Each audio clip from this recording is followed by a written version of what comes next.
राजकुमार राव है यार, मूवी तो हिट है, इसलिए सब इनके पीछे दौड़ते, ऊपर से एक्टिंग भी आती है, सोचो। जो काम सबसे पहले होना चाहिए वो सबसे लास्ट में, ये सब तो है, ऊपर एक्टिंग भी कर लेता है। क्या तैयार किया आपने?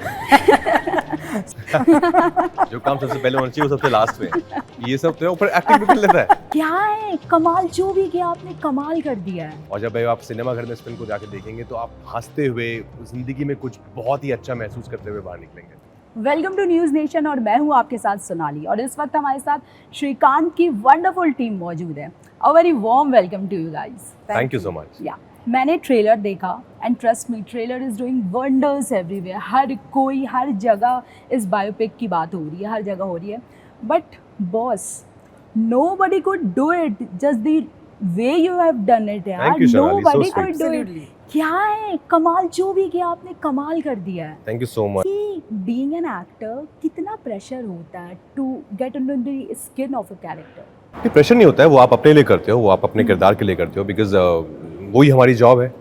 कितना हम ईमानदारी से, कितना ऑथेंटिसिटी से अपने किरदार को निभा सकें, वही करने में मुझे मज़ा आता है। उसी के लिए एक्टर बने थे, उसी के लिए पढ़ाई की, एक्टिंग की, कि जब भी मौका मिले आप कैसे अपने किरदार के इतना पास चले जाएं कि फ़र्क करना मुश्किल हो जाए कि असली कौन है और किरदार कौन है। सो किसी का बायोपिक करना सच में बहुत डिफिकल्ट होता है। हाँ, जब भी कोई कहानी रियल लाइफ से इंस्पायर्ड होती है तो थोड़ा टफ तो होता ही है, बिकॉज एक जिम्मेदारी होती है, क्योंकि उस इंसान को, उस शख्सियत को लोग जानते हैं, उसके आसपास के लोग जानते हैं, तो वो देखेंगे, वो कंपेयर करेंगे, और आप किसी और की ज़िंदगी को पर्दे पर उतार रहे हो तो वो भी एक जिम्मेदारी है एज राइटर्स, एज मेकर्स हमारे ऊपर, कि हम कुछ गलत ना दिखाएं, हम जो जैसा है हकीकत को वैसे ही, सच्चाई को हम दिखाएं, पर्दे पर रखें। और मज़ा भी आता है बिकॉज आपके पास एक रेफरेंस पॉइंट होता है एज एन एक्टर, तो अब रिसर्च करने को बहुत सारा मटेरियल होता है जो आपके सामने अवेलेबल है। सो आपने अपने इस कैरेक्टर के लिए किस तरह से रिसर्च किया? मैंने शुरुआत की थी, पहले मैंने ब्लाइंड स्कूल जाना शुरू किया, मैं और तुषार जाते थे वहाँ पर, और उनकी ज़िंदगी को जाना मैंने, क्योंकि उससे पहले मेरे पास कुछ रेफरेंस था नहीं। तो उनके हाव भाव, उनके एक्सप्रेशन, उनका बॉडी लैंग्वेज क्या है, मैनरिज्म्स क्या है, वो किस तरह से ज़िंदगी के बारे में महसूस करते हैं, उनकी क्या फीलिंग्स हैं सिचुएशंस के प्रति, तो वो बहुत बातचीत करके और कई बार चुपचाप सिर्फ दूर से बैठ के उनको देखते हुए घंटों, उस चीज़ से बहुत कुछ सीखने को मिला, जो मुझे किरदार में मेरी बहुत मदद की जिसने। फिर श्रीकांत के साथ बहुत वक्त बिताया, बिकॉज उसी की ज़िंदगी को पर्दे पर निभाना था, तो उसने फिर ऑफकोर्स बहुत कुछ मुझे दिया, just by being with him, about his life, about his hardships and difficulties, तो वहाँ से बहुत कुछ मिला। So coming to you Nidhi, what was your first reaction जब आपने स्क्रिप्ट पढ़ा?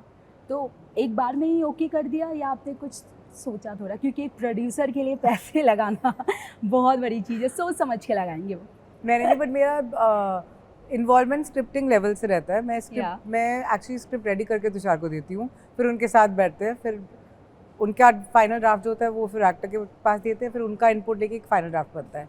तो मैं इंसेप्शन लेवल से आई एम इन्वॉल्व। मैं फाइनल स्क्रिप्ट मेरे पास अभी तो नहीं आता, होपफुली 3-4 फिल्म के बाद मेरी टीम बड़ी हो जाएगी तो कोई मुझे स्क्रिप्ट बना के दे देगा पढ़ने के लिए, अभी वो काम मुझे करना पड़ता है। ज़रूर, बहुत जल्दी। ओके, सो पहले फाइनलाइज स्टार कास्ट हुए या सबसे पहले आप लोगों ने श्रीकांत को पिच किया? सबसे पहले श्रीकांत से राइट्स लेनी पड़ी, क्योंकि उनकी बायोपिक थी। तो एक बार में कन्विंस हो गए या बहुत? नहीं, बिल्कुल एक बार में कन्विंस नहीं। उन्होंने राइट्स अपनी किसी और बहुत बड़े डायरेक्टर, नामचीन डायरेक्टर को देके रखी हुई थी, और वो हमें राइट्स नहीं दे रहे थे, पर तुषार ने बॉलीवुड के बड़े डायरेक्टर हैं, माने हुए डायरेक्टर हैं, मेरे भी गुरु रह चुके, मैं उनके साथ काम कर चुकी हूँ। और तुषार को फिर भी था कि मैं ट्राई करूँगा, तो वो हैदराबाद पहुँच गए उनसे बात करने के लिए। तो बस उनकी पैशन देख के, आई थिंक परसिस्टेंट बहुत है, उन्होंने श्रीकांत को मना लिया। फिर जाके बड़ी परमिशन लेके, वो बड़े निर्देशक के उनके प्यार मोहब्बत ब्लेसिंग्स लेके हमने राइट्स ले ली, और द रेस्ट इज हिस्ट्री। वैसे भी वो बहुत बड़े बिजनेसमैन है, ऑलरेडी बहुत बिजी रहते हैं। सो उनकी कोई रिक्वायरमेंट थी कि आप ये दिखाना या कुछ ऐसा दिखाना? श्रीकांत को पहले था कि बिकॉज एक्चुअली उसको he came very open to, he just wanted his life story to be told.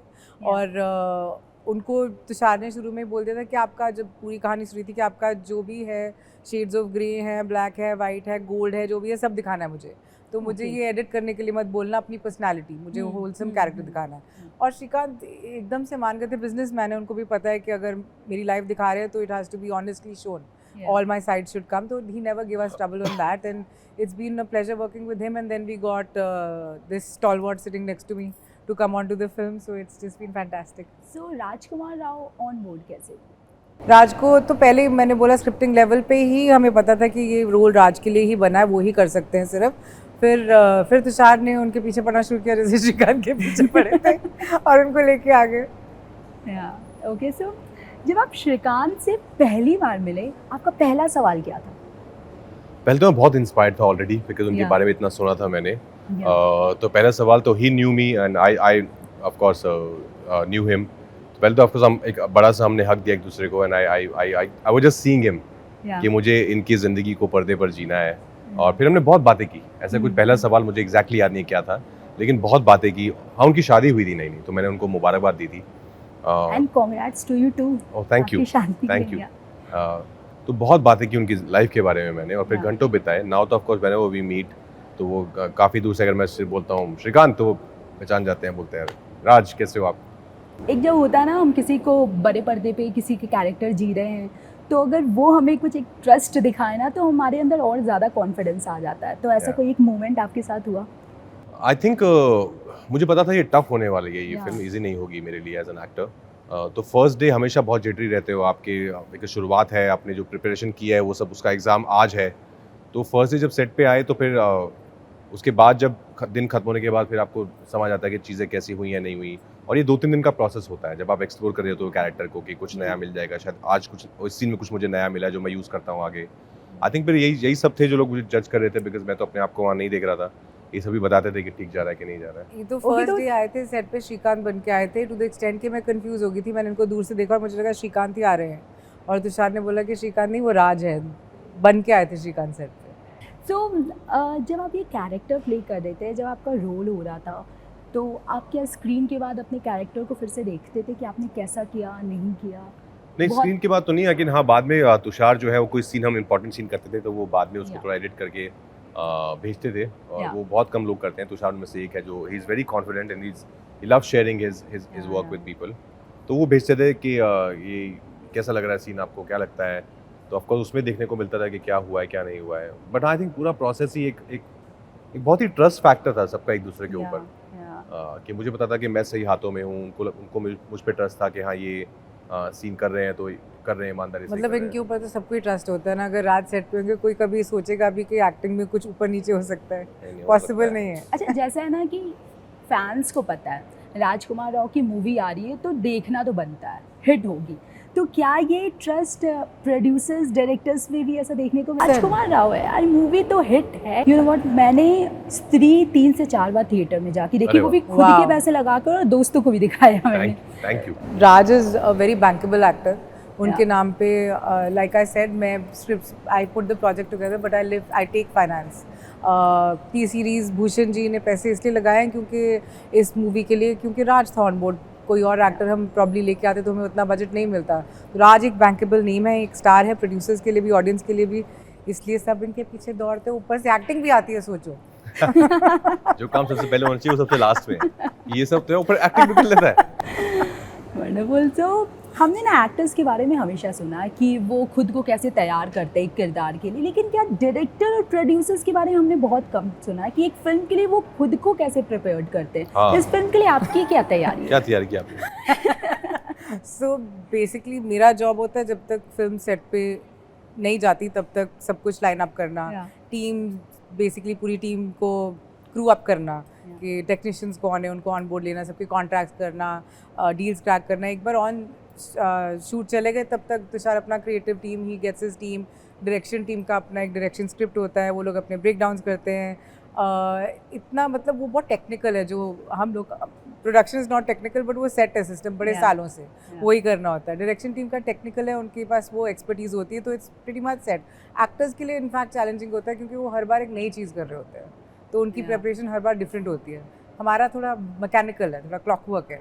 Direction में फिर भी you have to use your creativity. As production you just have to crack the right deals and get the right people, so not that tough. So जैसे कि आपने श्रीकांत का role निभाया है, तो कोई एक ऐसी चीज़, उनकी एक ऐसी आदत जो आप घर ले जाना चाहेंगे, अपने साथ ज़िंदगी भर रखना चाहेंगे? नो ऑफ कोर्स उनकी जो जिद है, Okay. जो एक अच्छी क्वालिटी की जिद है कि अगर कुछ उनको अचीव करना है लाइफ में, तो उसके लिए बहुत मेहनत करते हैं। फिर कोई भी मुश्किल आए तो उसका सामना करके उसको क्रॉस करते हैं वो। तो ये जिद जो है ये बहुत अच्छी है, एक चीज़ है जो मैंने उनसे सीखी है। नाइस। अगर आप रियल लाइफ में विजुअली इम्पेयर्ड होते तो क्या आज आप खुद को एज ए एक्टर देखते या फिर कुछ और करते? मैंने सोचा नहीं इस बारे में, बट आई थिंक अगर हाँ मैं विजुअली इम्पेयर्ड अगर पैदा होता तो आई थिंक या acting would have been my first choice maybe. Usha ma'am ने वैसे भी टाइम आउट कर दिया है तो एक लास्ट सवाल मैं पूछ रही हूँ कि जाते जाते अपने फैंस को ये ज़रूर बताएं कि आखिर क्यों ये फिल्म देखें। क्योंकि एक बहुत ही एंटरटेनिंग इंस्पायरिंग कहानी है, एक रियल लाइफ पर बेस्ड है, और हम सबको कहीं ना कहीं इंस्पिरेशन चाहिए होती है अपने आसपास। और जब आप सिनेमा घर में इस फिल्म को जाकर देखेंगे तो आप हंसते हुए ज़िंदगी में कुछ बहुत ही अच्छा महसूस करते हुए बाहर निकलेंगे। So all the very best, Thank thank you. You so much. Thank आपकी ये you. Film super duper hit हो Thank and you. Thank you Thanks. For joining us. Thank Thank you so much.